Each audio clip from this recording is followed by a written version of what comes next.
আসসালামু আলাইকুম বন্ধুরা, সকলে কেমন আছেন? আশা করি সকলে ভালো আছেন, সুস্থ আছেন। তো আজকের এই ভিডিওটা খুবই ইন্টারেস্টিং। আমার স্ক্রিনের নিচের দিকে দেখেন নেভিগেশন বার কীরকম স্টাইলিশড। তো এরকম স্টাইলিশ নেভিগেশন বার আপনারা কিভাবে তৈরি করবেন আর এটা কিভাবে ইউজ করা যায় সেটা আজকে এই ভিডিওতে দেখাবো। তো আপনারা ভিডিওটা স্কিপ করবেন না, সম্পূর্ণ ভিডিওটা দেখবেন।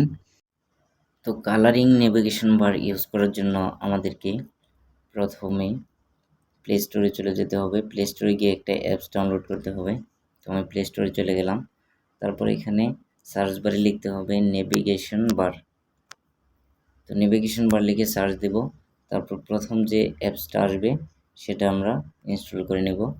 তো আমি অলরেডি ইনস্টল করে রাখছি। তো ইনস্টল করার পর অ্যাপসটাকে ওপেন করব। ওপেন করার পর এরকম ইন্টারফেস চলে আসবে।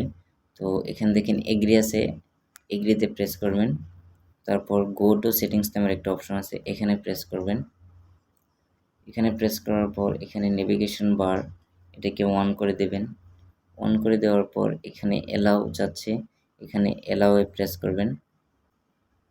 অ্যালাউয়ে প্রেস করার পর এখানে দেখেন নিচের দিকে অলরেডি নেভিগেশন বারটা চলে আসছে। তো এখন দেখেন এইখানে অনেকগুলো অপশন চলে আসছে। প্রথমটা হচ্ছে হাইট, আপনি এটার হাইট কতটুকু দিবেন। এখানে দেখেন আমি যদি এটাকে বাড়িয়ে দিই তাহলে এটা হাইটটা একটু বেশি হবে, আবার কমিয়ে দিলে হাইটটা কমে যাবে। তো এটা আপনারা দিয়ে দেবেন। তারপর এখান দেখেন মুভ আপ টু ডাউন, এটা আপনারা উপরে নিচে কতটুকু দিবেন সেটা। তো আমি এটা নিচের দিকে দিয়ে দিলাম। তো তারপর এখানে দেখেন অ্যাডজাস্ট বাটন পজিশন, আপনারা বাটনগুলা কিভাবে দিবেন পজিশনটা এখানে ঠিক করে নেবেন।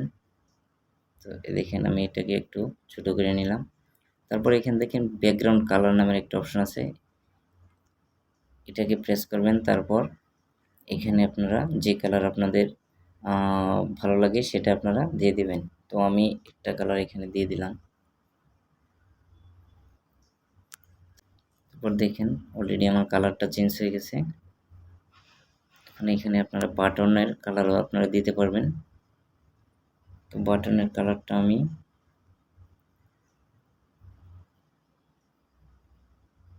এটা দিয়ে দিলাম, ইয়েলো দিয়ে দিলাম। তারপর আবার এখানে সিলেক্ট করে দিলাম। তারপর এখানে দেখেন আরেকটা অপশন আছে থিম। তো থিমে প্রেস করার পর এখানে দেখেন অনেকগুলো নেভিগেশন বার চলে আসছে।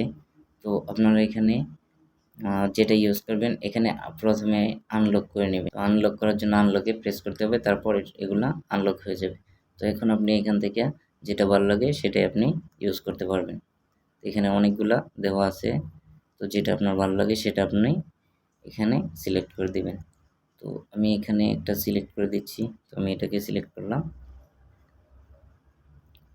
তো এখন দেখেন অলরেডি হয়ে গেছে।